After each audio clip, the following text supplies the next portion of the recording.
2015 ഞാൻ ലാലേട്ടൻ്റെ ഒരു കൊച്ചു കുടുംബചിത്രം കാണാൻ വേണ്ടി എറണാകുളം കവിത തിയേറ്ററിൽ പോകുന്നു. കവിത തിയേറ്ററിൽ പോകുന്ന സമയത്ത് അവിടെ ഞാൻ കണ്ടത് 10-30 പേര് മാത്രമാണ്. അപ്പോൾ ഈ 30 പേര് വെച്ചിട്ട് ലാലേട്ടൻ്റെ സിനിമ കാണുന്ന സമയത്ത് ഒരു ഇമ്പാക്റ്റ് ഉണ്ടാവില്ല. നമ്മൾ ലാലേട്ടൻ്റെ പടം എന്ന് പറയുമ്പോൾ ഹൗസ്ഫുള്ളായിട്ട് കൈയടിച്ച് ബഹളത്തോടെ ഇരുന്ന് കാണാൻ വേണ്ടിയാണല്ലോ പോകുന്നത്. അതിപ്പോൾ ഏത് രീതിയിലുള്ള പടമായിക്കോട്ടെ. പക്ഷേ ഒന്നും നടന്നില്ല. അവസാനം 30 പേര് ഉള്ള രീതിയിൽ ഞങ്ങളെല്ലാവരും തിയേറ്ററിൽ കയറുന്നു.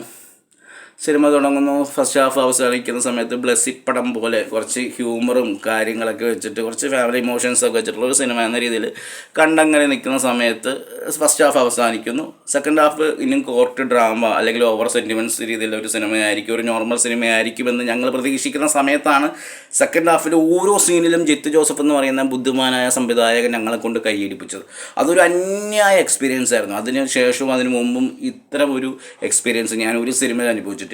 അതിപ്പോൾ ദൃശ്യം 2021 ഇറങ്ങിയിട്ടുള്ള ദൃശ്യം 2 പോലും ഇനിയിപ്പോൾ ഇറങ്ങാൻ പോണ ദൃശ്യം 3 പോലും ആ ഒരു എക്സ്പീരിയൻസ് സംഭവിക്കില്ല എന്ന് എനിക്ക് 100% ഉറപ്പാണ്. അതിപ്പോൾ ദൃശ്യം തന്നെയല്ല, വേറെ ഏത് സിനിമയായാലും എനിക്ക് ആ ഒരു ഫസ്റ്റ് ടൈം ആ ഒരു ദൃശ്യം കാണുന്ന ഇമ്പാക്റ്റ്, ആ ഒരു കിക്ക് കിട്ടി ആ രീതി ഒരു സിനിമ എനിക്ക് കിട്ടത്തില്ല എന്നുള്ളത് 100% ഉറപ്പാണ്.